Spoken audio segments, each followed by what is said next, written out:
Pessoal, eu estava assistindo um vídeo do pastor André Valadão, onde uma pessoa, acho que um repórter, faz uma pergunta para ele se ele batizaria Lula.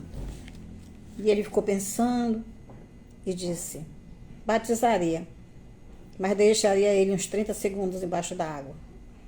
E muita gente já tomou essa fala dele como se ele quisesse assassinar o Lula. Eu não entendo exatamente assim. Eu sei que o André Valadão, ele comprometeu bastante a imagem dele nas redes sociais, mas dessa vez eu vou defendê-lo da seguinte maneira. Eu acredito que ele não disse isso com a intenção de matar Lula. Não é isso que fica evidente na fala. Primeiro, ele ficou surpreso, você percebe perfeitamente que ele ficou surpreso com a pergunta. Você vê que ele pensou um pouco e depois falou. O que ele quis dizer então? Que ele deixaria Lula 30 segundos embaixo da água para purificar os muitos pecados do Lula. Então, na cabeça dele, Lula é um homem muito pecaminoso. Então, ele deixaria ele os 30 segundos que era para lavar todos os pecados do Lula. O que ele não pensa, gente, eu quero que você entenda isso em nome de Jesus.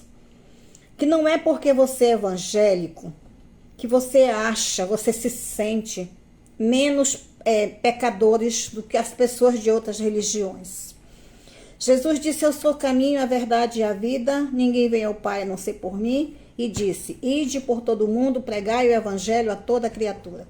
Quem crer e for batizado será salvo. Quem crer e for batizado será salvo. Mas quem não crer e não for batizado será condenado. Eu assisti esses dias um filme sobre a vida da irmã Dulce. Confesso para vocês que eu fiquei encantada com a vida daquela mulher. Jesus Cristo, quando perguntaram para ele qual era a verdadeira religião, ele disse: cuidai dos órfãos e das viúvas. Essa é a verdadeira religião. Cuidai dos órfãos e das viúvas. E eu pergunto: qual é a igreja que cuida dos órfãos e das viúvas?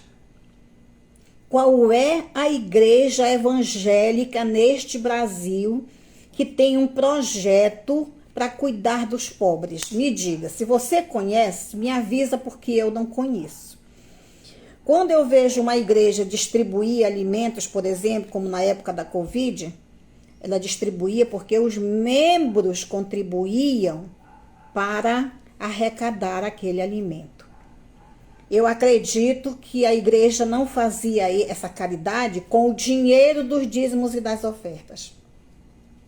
Aí veja bem, por que você acha que o outro da outra religião tem mais pecado do que você?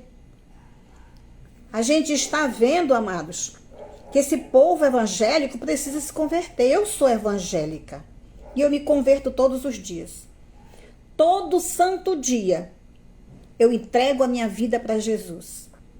Todo santo dia eu peço perdão pelos meus pecados. Porque nós somos sujeitos a pecar todos os dias. Não é porque eu sou evangélico, eu sou evangélico, eu sou salvo, uma vez salvo, salvo para sempre. Olha aqui o dedinho. Não é bem assim, não.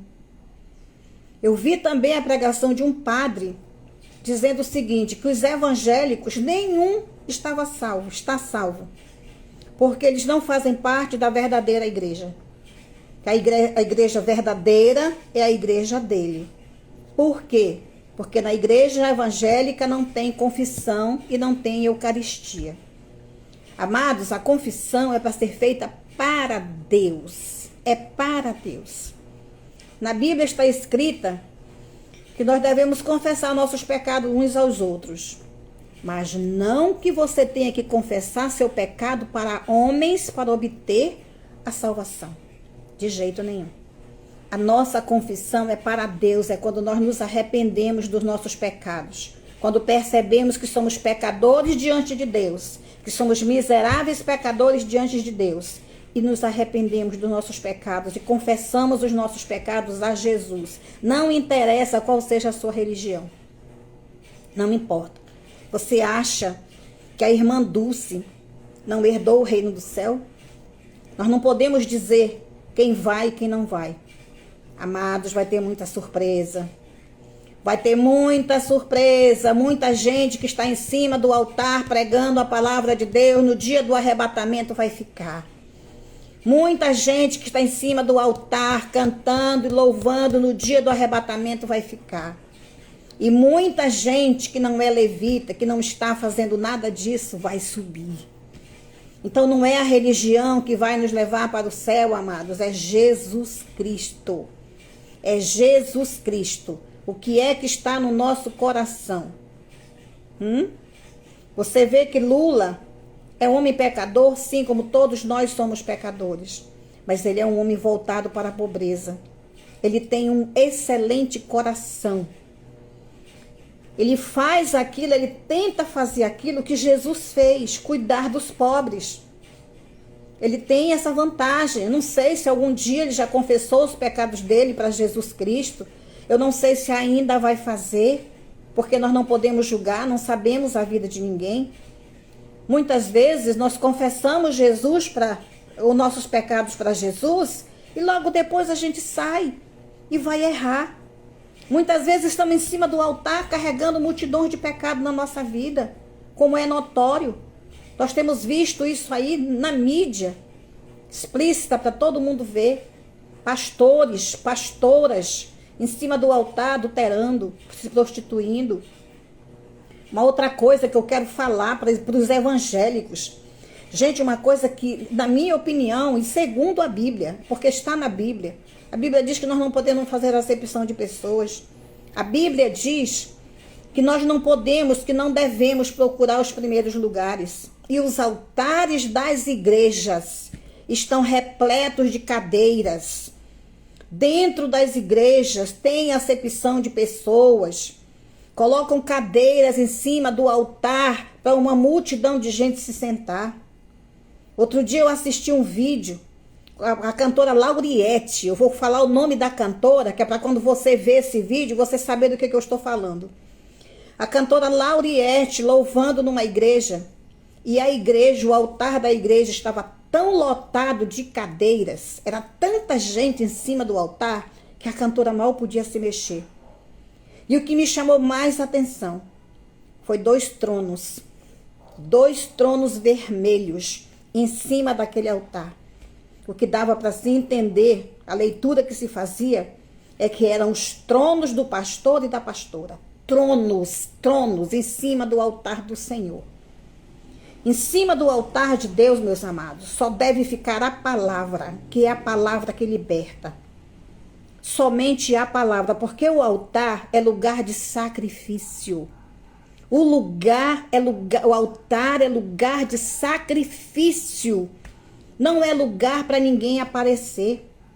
Não é lugar para a liderança da igreja, pastores, pastoras, diáconos ficarem sentados olhando para a cara de quem está na nave da igreja. Não, isso está errado. Pastores, em nome de Jesus Cristo, isso está errado. Isso não é bíblico. Nós devemos pregar aquilo que é bíblico, que está na palavra. Nós temos que atentar para o que está na palavra, porque o que passa disso, amados, é ideia farisaica. Eram os fariseus que faziam essas coisas. Não o povo cristão. O povo cristão tem que ser um povo humilde. Onde é que está a humildade do povo cristão, minha gente? Essas igrejas familiares ganham milhares de dinheiros, ficam ricas e sabe o que acontece quando elas ganham muito dinheiro? Seus membros vão embora para Miami, compram uma casa, um terreno em Miami e vão morar em Miami, amados. E os dizimistas e ofertantes permanecem aqui no Brasil. Pensa nisso. Pensa, comenta e diz para mim se eu estou errada. Amém? Fique essa palavra no seu coração.